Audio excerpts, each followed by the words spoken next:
strong muscles on the outside of the ankle prevent your foot from rolling inward, which will prevent ankle sprains and also prevent them from reoccurring.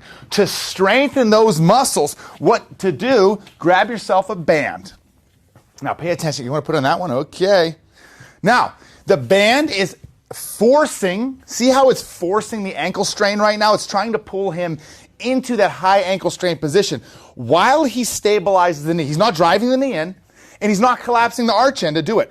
His arch, the muscles of his foot are turned on, the knee is stable, and now what he's going to do is he's going to resist the band and try to pull.